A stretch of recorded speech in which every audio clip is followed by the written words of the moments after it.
Engkau suka hidup bagi kami, Bapa. Kami rindu Tuhan, sinar kemuliaan Tuhan ada di tengah-tengah kehidupan kami, Bapa. Bila kami tetap berjalan bersama Engkau, Tuhan, kami senantiasa setia akan Engkau, Bapa. Terima kasih, Yesus.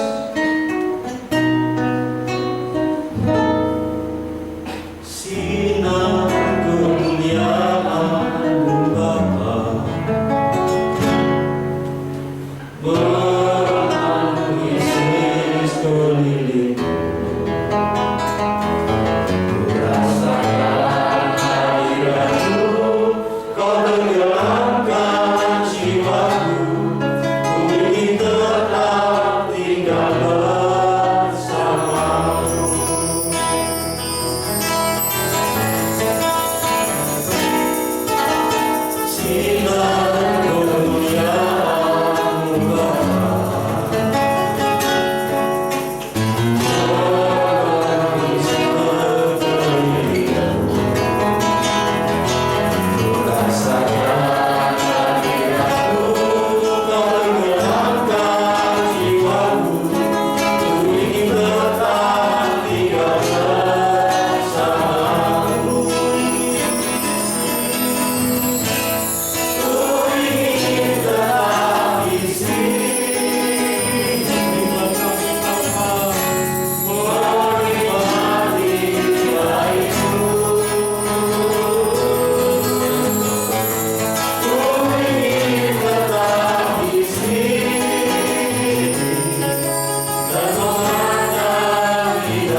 Yesus.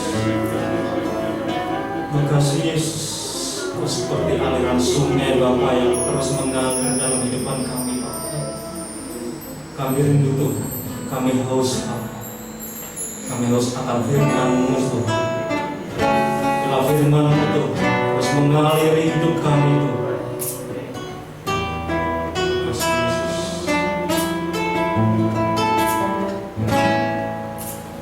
Tuhanku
Kami bersyukur kalau hari ini kami ada di dalam rumah.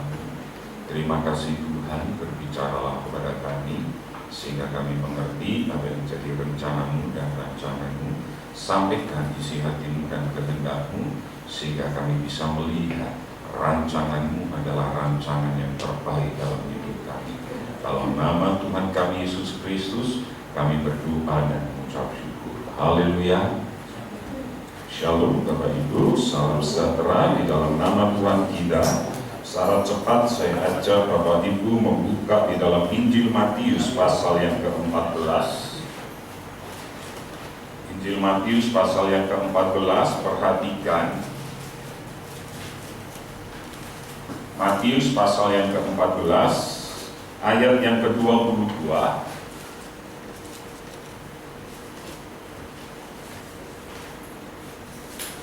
Perikopnya tentang Yesus berjalan di atas air. Nanti kita juga akan membaca di dalam Markus dan juga di dalam Yohanes, di dalam paralelnya. Karena kita akan belajar bagaimana cara pandang, cara menulis dari rasul-rasul ini dari sudut pandang yang berbeda, tetapi memiliki makna yang sangat luar biasa. Mari kita melihat Matius 14, 2, 3. Sesudah itu, Yesus segera memerintahkan murid-muridnya naik ke perahu dan mendahuluinya ke seberang. Sementara itu, dia menyuruh orang banyak pulang. Dan setelah orang banyak itu disuruhnya pulang, Yesus naik ke atas bukit untuk berdoa seorang diri. Ketika hari sudah malam, ia sendirian di situ.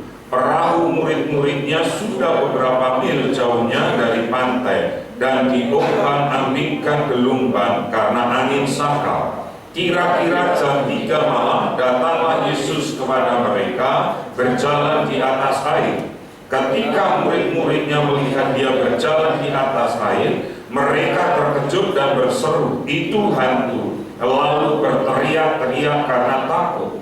Tetapi segera Yesus berkata kepada mereka, "Tenanglah, aku ini, jangan takut." Lalu Petrus berseru dan menjawab dia, "Tuhan, apabila Engkau itu, suruhlah aku datang kepadamu berjalan di atas air." Kata Yesus, "Datanglah." Maka Petrus turun dari perahu dan berjalan di atas air mendapatkan Yesus. Tetapi ketika dirasanya tiupan angin, takutlah dia dan mulai tenggelam lalu berteriak, "Tuhan, tolonglah aku." Segera Yesus mengulurkan tangannya, memegang dia dan berkata, "Hai orang yang kurang percaya, mengapa engkau bimbang?" Lalu mereka naik ke perahu dan angin pun reda. Dan orang-orang yang ada di perahu menyembah dia. Katanya, "Sesungguhnya engkau anak Allah." Kita melihat di dalam Markus pasal yang ke-6 ayat yang ke-45. Markus 6 ayat yang ke-45, perikopnya sama. Yesus berjalan di atas air. 2, 3. Sesudah itu Yesus segera memerintahkan murid-muridnya naik ke atas perahu dan berangkat lebih dahulu ke seberang, ke Betsaida. Sementara itu ia menyuruh orang banyak pulang. Setelah ia berpisah dari mereka, ia pergi ke bukit untuk berdoa. Ketika hari sudah malam, perahu itu sudah di tengah danau, sedang Yesus tinggal sendirian di darat. Ketika ia melihat betapa payahnya mereka mendayung karena angin sakal, maka kira-kira jam 3 malam ia datang kepada mereka berjalan di atas air dan ia hendak melewati mereka.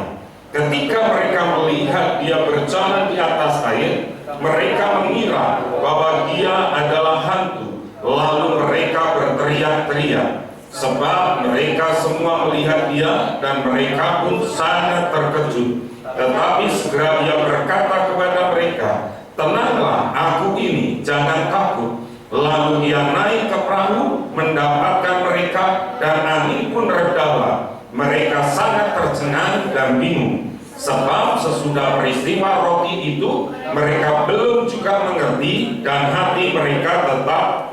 Kita akan lihat di dalam Yohanes 6 ayat yang ke-16. Yesus berjalan di atas air. 2, 3.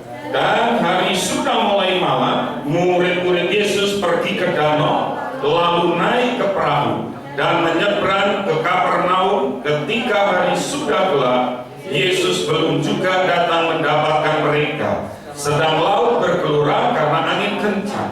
Sesudah mereka mendayung kira-kira 2-3 mil jauhnya, mereka melihat Yesus berjalan di atas air mendekati perahu itu. Maka ketakutanlah mereka. Tetapi Ia berkata kepada mereka, "Aku ini, jangan takut." Mereka mau menaikkan Dia ke dalam perahu, dan seketika juga perahu itu sampai ke pantai yang mereka tuju. Kita melihat hari ini satu hal yang sangat luar biasa. Kalau kita melihat dan kita baca, Tuhan menyuruh murid-muridnya untuk berjalan mendahului Yesus. Perikop ini sangat menarik karena perikop ini sebelumnya berbicara tentang Yesus memberi makan 5.000 orang hanya dengan 5 roti dan 2 ikan. Setelah itu perikop ini dilanjutkan dengan kisah Yesus sampai di Genesaret. Saya hanya mau sampaikan satu hal, Bapak Ibu. Kalau kita melihat perikop ini, maka kita bisa melihat terkadang para murid-murid itu, termasuk Anda dan saya, lebih nyaman di zona kita, lebih nyaman. Kenapa? Karena perikop 5 roti itu berbicara tentang kebutuhan dasar manusia, tentang kebutuhan kita yang tercukupi, tentang kebutuhan kita. Dan kalau kita menyadari ini, murid-murid dia sudah nyaman menikmati akan mujizat Tuhan, menikmati akan berkat makanan, sehingga mereka lupa akan tugas panggilan mereka. Makanya Tuhan menyuruh mereka untuk pergi. Begitu nanti di perikop selanjutnya, mereka sampai di Genesaret. Kalau kita melihat ada apa di Genesaret, maka kita melihat, kita pernah membaca, kita pernah mendengar. Di Genesaret ada seorang yang kerasukan, dan kerasukannya tidak main-main. Waktu ditanya, "Siapa engkau?" Dia menjawab, "Legion." Karena jumlahnya sangat banyak sekali. Lalu Yesus mengusir legion itu. Begitu orang ini sudah lepas dari legion, dia ingin ikut Tuhan Yesus. Dia minta-minta, "Aku boleh nggak ikut dengan rombonganmu?" Tapi Tuhan Yesus bilang apa? "Jangan. Engkau harus pergi memberitakan kasih karunia Tuhan." Akhirnya orang ini pergi ke Dekapolis. Dekapolis artinya 10 kota yang sangat besar yang ada di daerah itu. Saya hanya mau sampaikan, hari ini Bapak Ibu, terkadang kita ini terkungkung dengan kebutuhan dasar kita, pemenuhan kebutuhan dasar kita. Kita lupa di luar sana ada orang-orang yang terikat. Kalau hari ini engkau berani menyeberang, engkau berani keluar dari zona nyamanmu, engkau akan menyelamatkan banyak orang. Engkau akan memenangkan banyak orang. Dekapolis artinya engkau akan menduduki. Mungkin hari ini engkau akan ketemu dengan orang-orang yang memang sedang dirancangkan Tuhan untuk mereka bisa melihat rencana Tuhan dalam hidupmu. Ada 10 kota yang akan engkau duduki. Ada 10 area yang akan engkau menangkan. Kalau engkau berani keluar dari zona nyamanmu hari ini. Keluar, beritakan siapa Yesus. Tuhan memerintahkan kita. Yesus memerintahkan para murid-muridnya. Untuk apa? Berpindah. Jangan hanya mengurusi kebutuhan dasarmu. Makanya tadi kita melihat murid-murid sejak peristiwa 5 roti itu mereka tidak mengerti rencana Tuhan karena kedekilan hati mereka. Demikian juga karena kedekilan hati kita, terkadang kita tidak berani keluar. Kita hanya mengurusi akan kebutuhan-kebutuhan kita. Prioritas hidup kita hanya mencari kebutuhan-kebutuhan kita. Bagaimana kita bisa memperoleh, bagaimana saya bisa mendapatkan. Itu yang ada dalam pikiran Anda dan saya.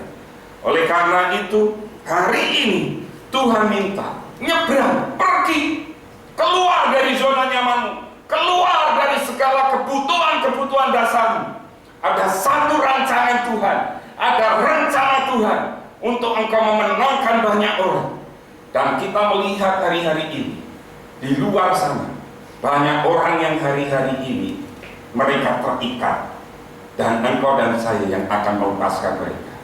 Hari ini kita melihat bangsa kita sedang terbuka. di Sumedang, di Sulawesi, tidak hanya di Mamuju, di Manado juga semalam terjadi banjir. Kalimantan juga terjadi banjir. Kemarin erupsi Gunung Semeru sudah menyemburkan lavanya. Bahkan orang-orang yang ada di sekitar Gunung Merbabu, Merapi, yang ada di daerah Jogja juga sudah waspada satu. Dan kita ngerti artinya, semuanya sudah digoncangkan oleh Tuhan. Dan kemarin dalam pertemuan pengurus hari Kamis, Bu Mary tiba-tiba bilang ini terakhir tahun ini. Kalau kita tidak kerjakan, kita akan lewat. Kami sempat kaget, lalu saya minta Tuhan, apa sih maunya Tuhan? Jumat kami wasdara kumpul semua. Kita doa bareng-bareng. Setelah doa penyembahan hampir 1 jam, saya tanya, apa yang kita dapat?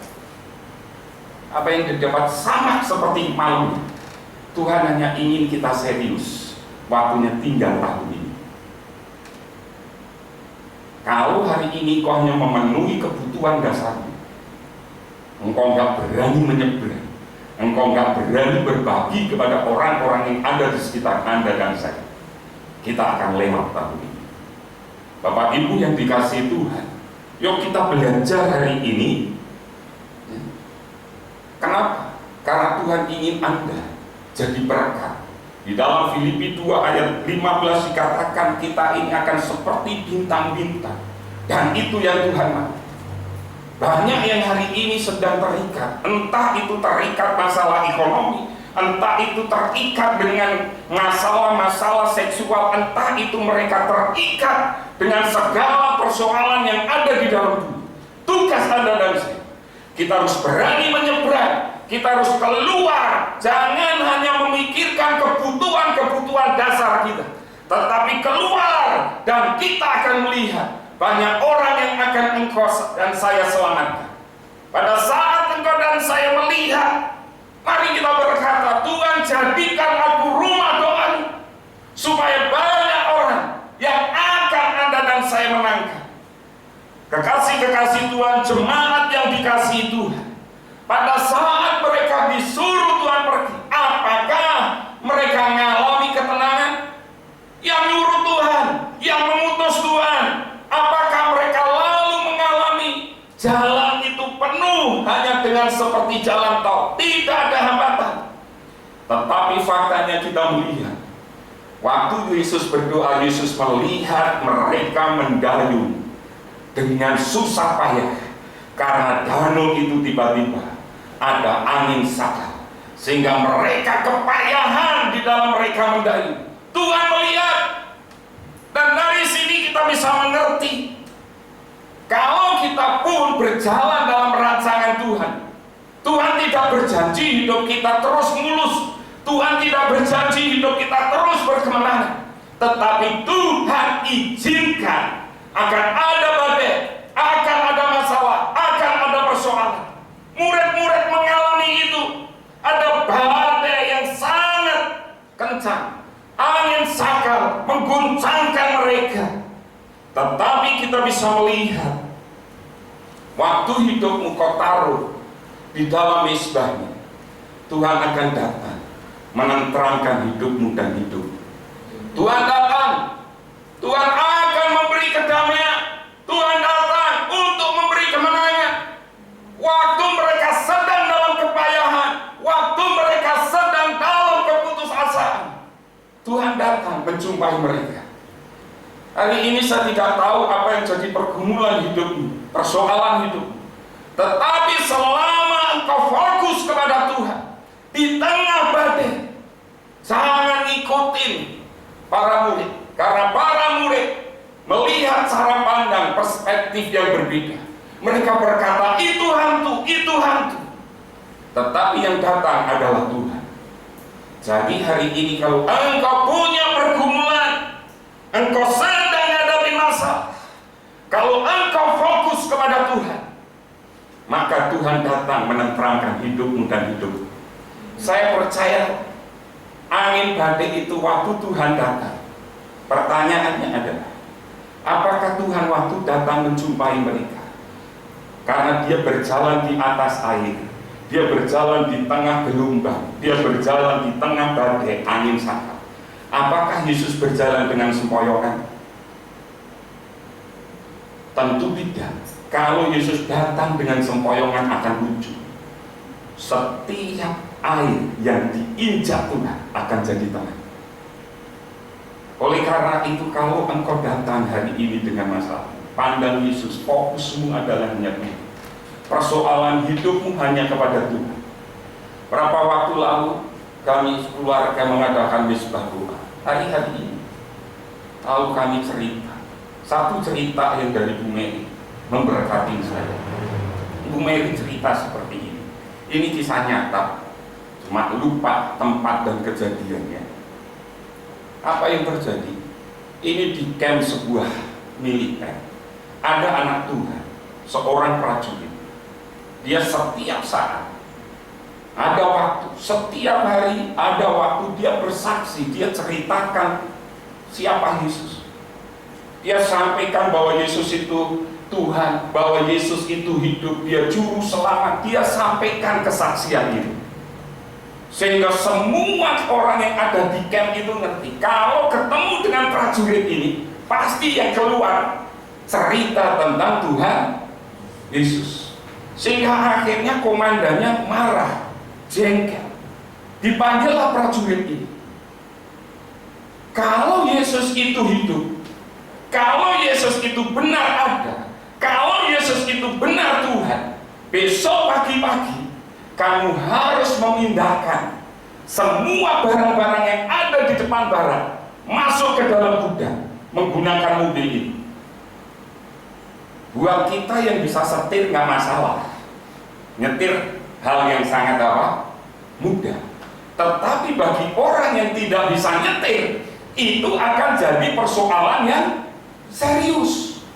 Semalaman dia berdoa, Tuhan, Engkau ngerti, aku tidak bisa setir.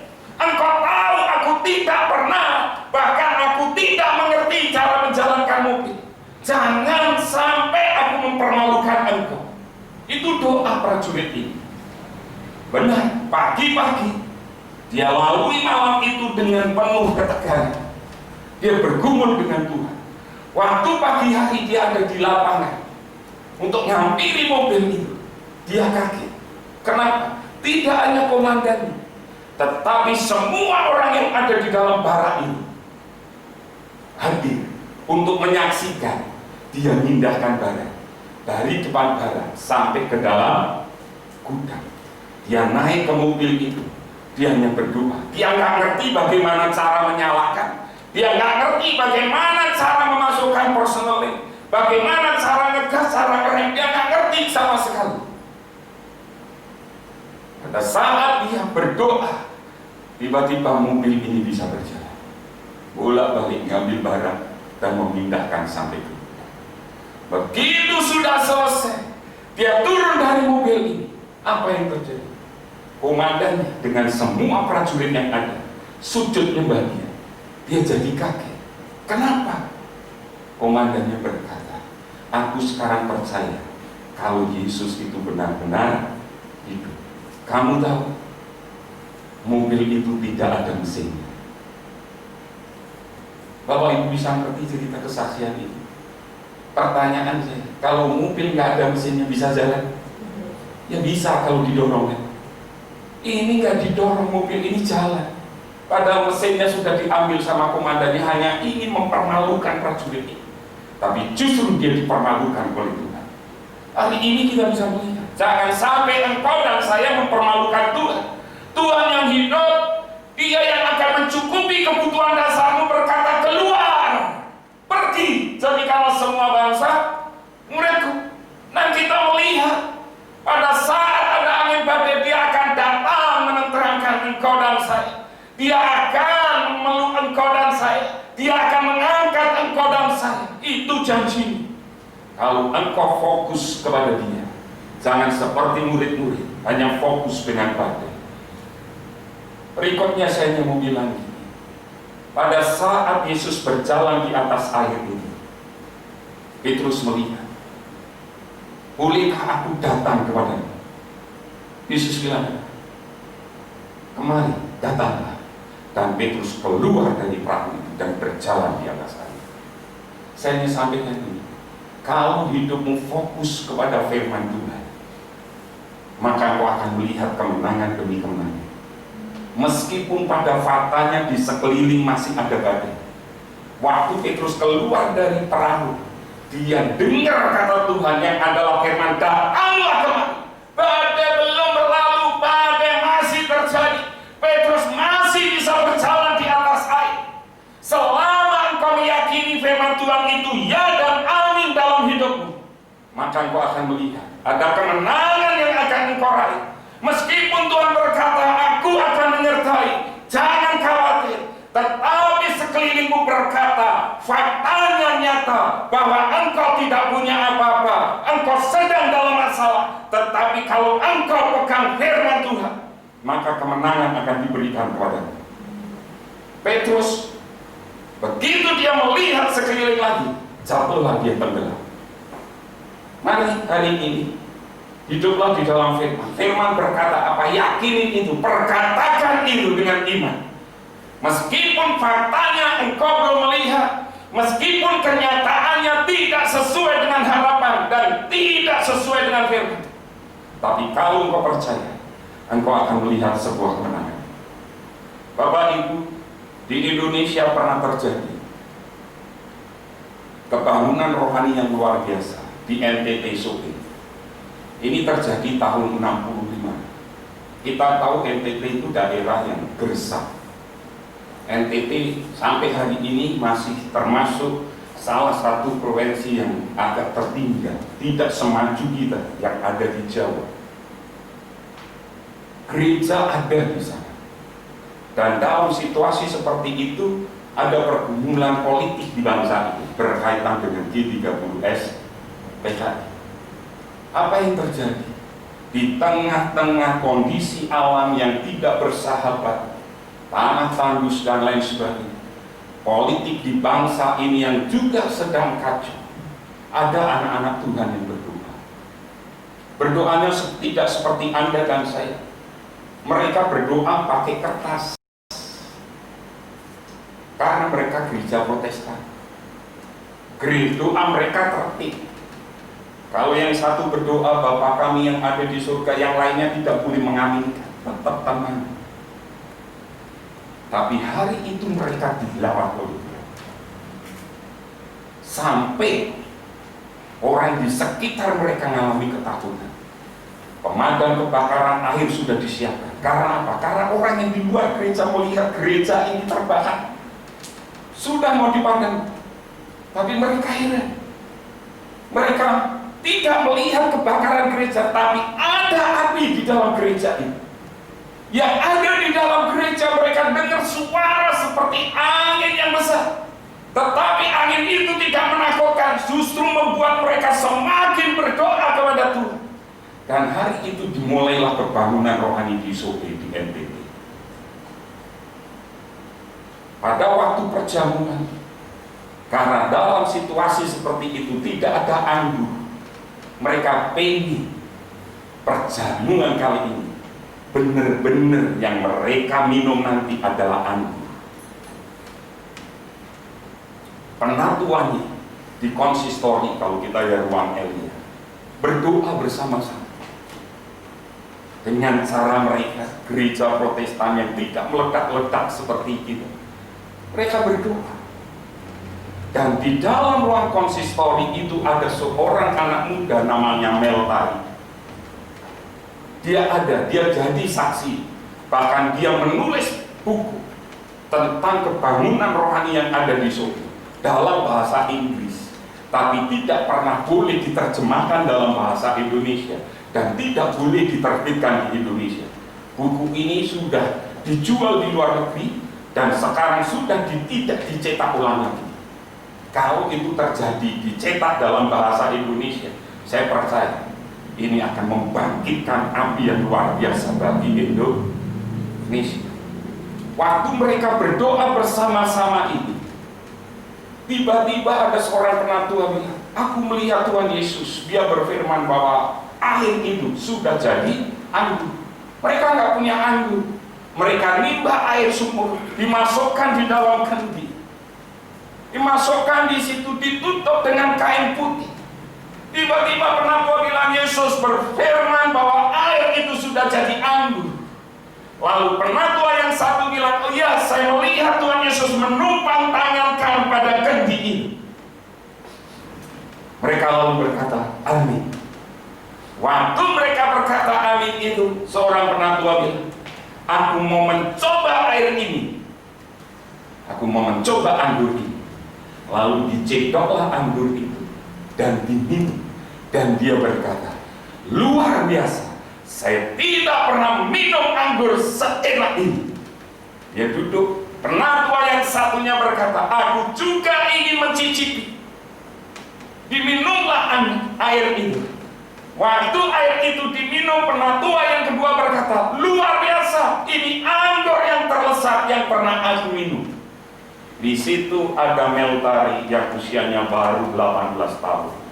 Anak muda ini penasaran. Dia berkata, bolehkah aku ikut mencicipi? Silakan. Waktu Meltari mencedok dan mencicipinya, dia ngerti bahwa itu adalah air sumur, bukan anggur.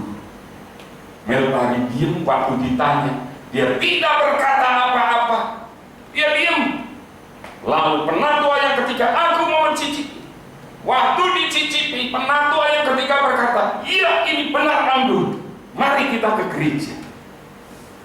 Lalu kendi itu yang ditutup dengan kain putih dibawalah ke gereja oleh salah satu penatua. Tapi Meltari, anak yang cerdas ini penasaran. Biar saya yang muda yang bawa. Dia ngerti itu air bukan anggur. Pikiran Meltari nanti, jangan-jangan waktu nanti dibawa dari konsistori ke gereja, itu dimasukkan esen rasa anggur, dimasukkan sirup sehingga airnya berubah. Itu pikiran Meltari. Akhirnya dibawalah sama Meltari. Waktu dibawa sama Meltari ini, Meltari berpikir, ini anggur atau air? Ditariklah salah satu ujung dari kain putih itu yang menutupi kendi ini. Begitu ditarik pelan-pelan sambil dia penasaran, tiba-tiba salah satu ujungnya masuk ke dalam kendi itu, kecelup ke dalam kendi itu. Meltari perhatikan, dia kaget. Kenapa? Lambat laun kalau air kecelup dalam satu kain yang kecelup dalam sebuah air, pasti ujungnya akan basah. Waktu Meltari perhatikan, ujung yang basah itu warnanya ungu ke merah-merahan. Dia jadi penasaran, ini apa? Lalu perjamuan ditaruh dan semua jemaat yang hadir mengangkat roti, mengangkat cawan, dan benar yang mereka minum bukan air, tapi yang mereka minum adalah anggur. Meltari penasaran. Setelah kebaktian dia ketemu dengan penatua tadi. Bapak, saya ingin belajar agama.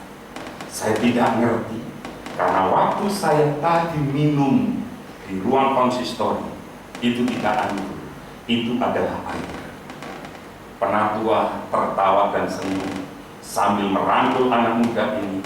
Dia berkata, kamu tahu Tuhan sudah berfirman bahwa air itu jadi anggur. Siapakah kita? Gunung pun tunduk, laut pun tunduk kalau Tuhan berfirman. Siapa kita? Saya ngerti itu anggur, belum jadi anggur, tapi saya percaya bahwa air itu jadi anggur. Perkataan penatua ini harusnya menyadarkan Anda dan saya.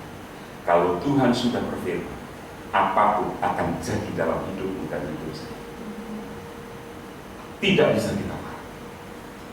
Jadi, mari kita belajar. Waktu badai masih ada. Kalau hidupmu fokus kepada firman, hidupmu senantiasa ngerti akan janji-janjinya Tuhan.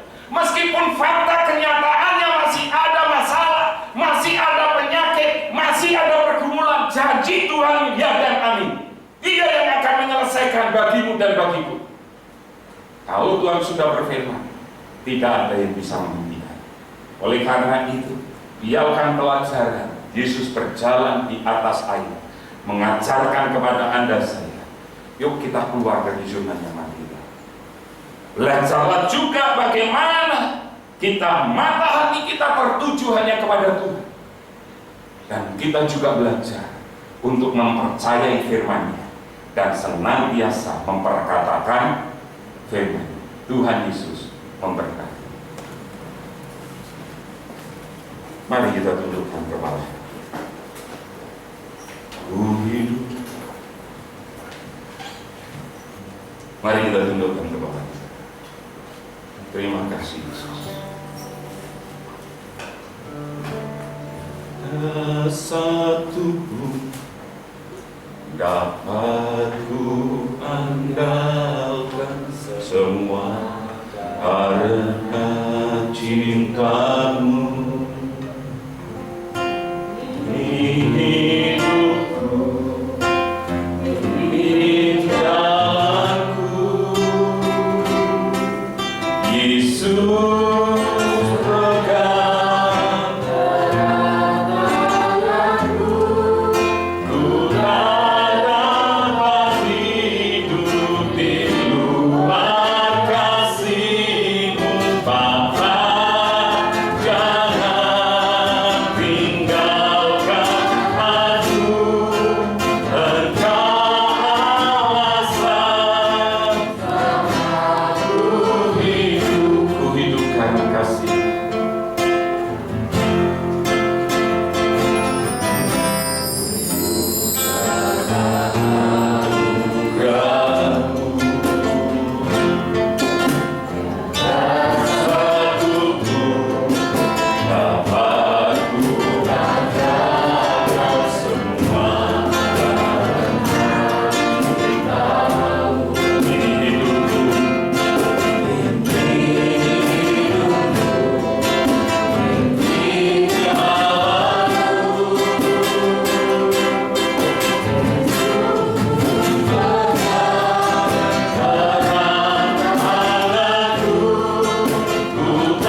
fokus kepada kebutuhan, memikirkan bagaimana caranya engkau bisa dan mendapatkan. Saatnya fokus semuanya kepada Tuhan pada hari ini.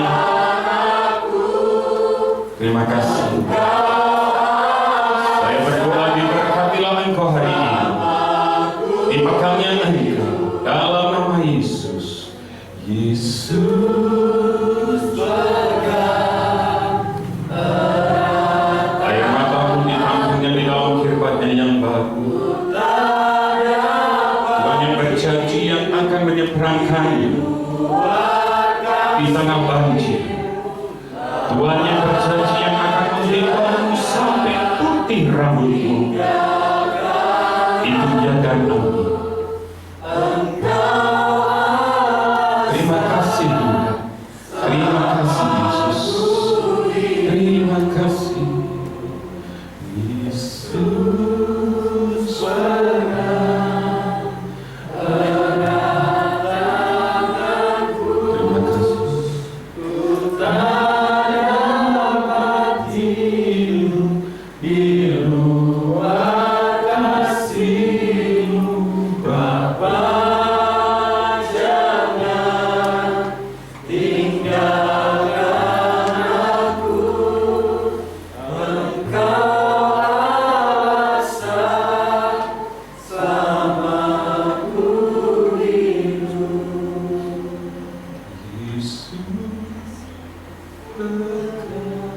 Sampai kau merasakan Tuhan memegang.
Kami tidak gentar karena Engkau menyertai kami. Allah yang kami layani, Allah yang kami sembah adalah Allah yang hidup, Allah yang perkasa, Allah yang mulia. Dan Tuhan Yesuslah yang menjadi alasan untuk kami tetap hidup sebagaimana kami ada sekarang. Terima kasih Tuhan Yesus, Engkau berjanji, Engkau yang akan menggendong kami sampai masa tua kami, sampai memutih rambut kami. Dan Engkau yang berjanji akan menyeberangkan kami di tengah sungai yang banjir. Kami percaya akan janji-Mu. Engkau Allah Immanuel, Allah yang beserta dengan kami. Kami akan menabur dengan sukacita. Setiap benih rupiah yang kami tabur akan menjadi kelebaran bagi kerajaan surga.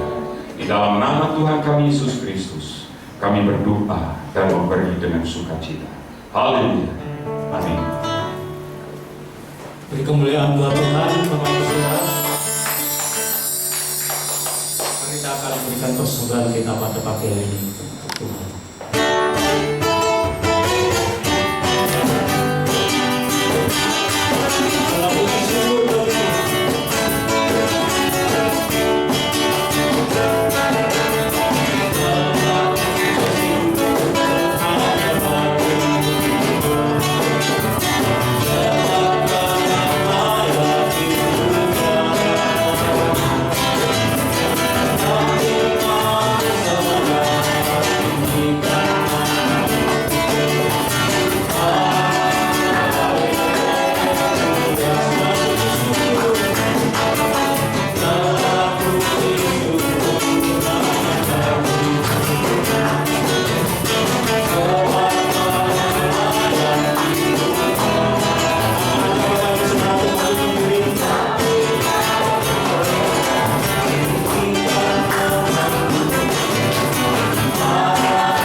Kami bersyukur Tuhan, terima kasih untuk ibadah kami, Tuhan yang akan menyertai kami pulang sampai ke rumah tangga keluarga kami tanpa kurang apapun. Semangat yang dikasihi Tuhan dan yang mengasihi Tuhannya dengan segenap tubuh, jiwa, dan roh. Setelah Engkau berbuat bakti, sekarang pulanglah Engkau ke ladang usahamu, ke dalam pekerjaan, ke dalam pendidikan, ke dalam keluargamu dan rumah tanggamu. Angkat hatimu, pandanglah Tuhan, dan nikmatilah berkat-berkat-Nya. Home Family, kamulah bangsa yang terpilih, imamat yang rajani, bangsa yang kudus, umat kepunyaan Allah sendiri. untuk menyatakan kebesaran dan kedahsyatan namanya. Engkau telah ditetapkan menjadi kepala bukan jadi ekor, dibawa oleh Tuhan semakin naik tidak semakin turun. Masa depanmu sungguh ada dan harapanmu tidak pernah sia-sia. Di tangan kananmu umur panjang, di tangan kirimu kekayaan dan kehormatan, sehingga kau tidak pernah berhutang, tetapi engkau akan memintangi bangsa-bangsa. Dari Tuhan datang pertolongan, berkat-Mu atas umat-Mu. Kasih karunia dari Tuhan Yesus Kristus, kasih sayang dari Bapa, persekutuan dan penjagaan yang dahsyat dari Roh Kudus menyertai engkau sekalian. Mulai hari ini, esok, lusa, sampai Maranatha. Tuhan Yesus datang kedua kali menjemput kita semua di awan kemuliaan. Haleluya. Amin. Bapa, terima kasih.